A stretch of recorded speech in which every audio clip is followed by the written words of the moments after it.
இங்கே பாருங்கள், எல்லாம் சாப்பிட்டு உருண்டுன்னு இருக்காங்க. பியா பியா நம்ம லட்டு இதோ நம்ம மலமாடு சிஞ்சான் சிஞ்சான் இதுங்க. ஆமாம், அவள் மட்டும் தூங்க மாட்டாங்க. அவள் குழந்தைங்க அப்படியே வந்தீங்கன்னா லட்டு லட்டு அழகுங்க இவன். இதுங்க நம்ம பியா. அப்படியே வெளியில் வந்தோன்னா அந்த ரூம்லேருந்து இங்கே ஒருத்தர் நல்லா சாப்பிட்டு தூங்குறாருங்க, கண்டு.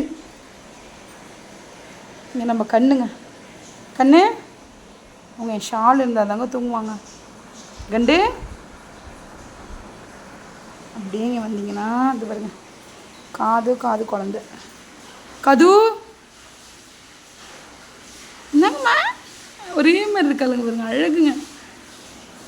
கது சும்மா தான் கூப்பிட்டு போ. பாருங்க எவ்வளோ அழகாக இருக்குன்னு. இவங்களெல்லாம் பார்த்தா எப்படிங்க வெறுக்கிறதுக்கு தோணுது? இவங்களையும் வெறுக்கிறதுக்கு ஆள் இருக்காங்கங்க. நாங்கள் வளர்க்குறவங்களையும் ஏதோ ஒன்று சொல்கிறாங்க. இதெல்லாம் உங்கள் குழந்தைங்க வந்து தொட்டுட்டா கை கழுவ சொல்கிறாங்க. எங்கள் வீட்டுக்கு கூப்பிட்டு வந்தால் குழந்தைங்கள எதுக்குங்க இப்படிலாம் இருக்காங்க? எங்களுக்கு புரியல.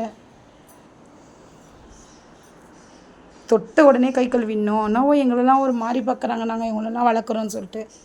எங்களை தான் அப்படியா? இல்லை வளர்க்குறவங்க எல்லாருக்கும் இந்த நிலமையான்னு கமெண்ட் பண்ணுங்கள் ப்ளீஸ்.